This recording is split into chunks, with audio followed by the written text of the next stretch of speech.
Merry meet everyone and welcome back to My Pagan Life once again. It truly is my philosophy that practicing witchcraft should be made simple. But making something simple and practical doesn't mean it doesn't have to be magical and empowering. And, in my opinion, this is the case with jewelry. Because jewelry is one way of incorporating magic and empowerment into your life while still being time efficient, simple, and it's even healthy for your wallet because unless you go and buy all the jewelry there is in the world, you can just buy a few pieces of jewelry and make the most of it for years to come. So today, guys, I'm here to show you my 7 favorite necklaces for empowerment and magic.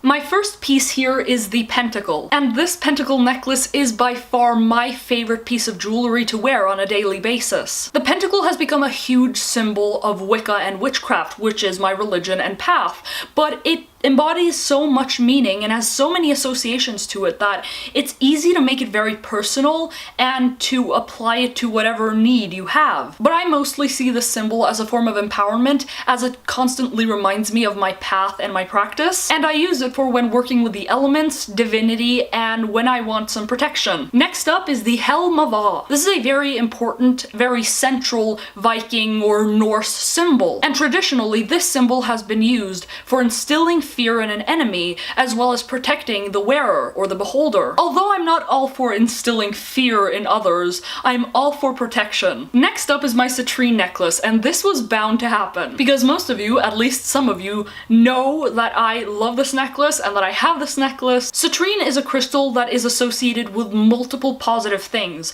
like success, joy, and generally positive energy. This crystal is generally very good for positivity, and it's a very affordable, simple, and pretty stone. Not only that, but in my case, I've actually made this necklace thing myself. So although I bought this entire piece, I made the rest myself, and it makes it a lot more personal and a lot more special to me. Next up, we actually have 2 separate pieces, 2 separate necklaces, but I count them as the same because they have the same motive. They're pretty much the same necklace, just in a different color. The symbol you see here is a Triquetra, or at least that's what I prefer to call it. I guess you can call it Triquetra or Triquetra or something like that. Also known as the Celtic Knot, this is a symbol that is most often associated with the Celts. Although it is very uncertain whether this was actually a very, very important symbol for the Celts or not. Also, directly saying what this symbol means can be very challenging because we don't really know the importance and the origin of this symbol, but what we do know, or what we can sort of figure,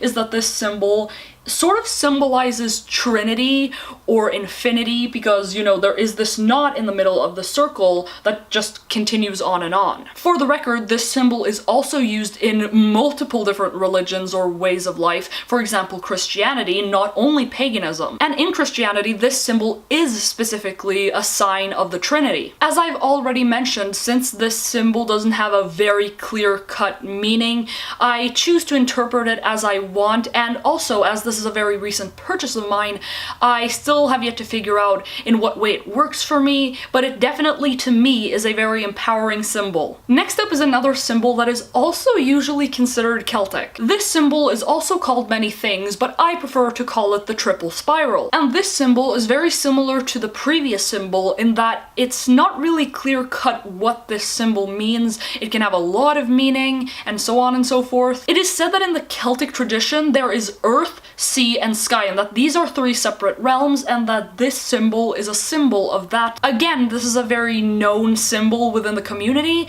and it's a symbol that I find empowering and powerful to me. Next up is my second and last crystal for this list. This stone is an opal. I personally choose to see this stone as a very calm stone, but opal is actually also considered an energy amplifier, and I don't know how you guys would read or see that, but I consider the stone also also very good for like amplifying that energy then. That's why it may be advised to be very cautious when working with opal, because no matter what intention you put into it, it apparently amplifies. But basically, I either use the stone as a means of calming myself down or by winding down, or as something that can help me amplify my energy a little bit more. And last but definitely not least is my rune necklace. I'm considering adding more onto this necklace, but for now I've got one rune, and that is Raido. Raido, which can also be considered the letter R in the English language, is a rune that means road and journey and destination and succeeding in these. It is said to have been a rune that has provided safety and success for those who travel, but for me this is mostly a rune that I use in order to help myself succeed in finding my path in life. I think that this necklace is really good for when making decisions or when choosing a path. And so far, I really do find it helping. So those are my top 7 favorite necklaces for empowerment and magic. If you liked this video, make sure to like it. Comment down below and tell me if you have any favorite pieces of jewelry or necklaces that you use for empowerment and magic. I can't wait to hear your thoughts, and I can't wait to hear about your pieces. Also guys, I have made a new survey for My Pagan Life. It's only one question and you can write as much as you want. Make sure to go down to the description below and click the link and answer the question. If you want to improve and better My Pagan Life further, then this is the way to go about it. Thank you guys so much for watching, and until next time, blessed be from My Pagan Life.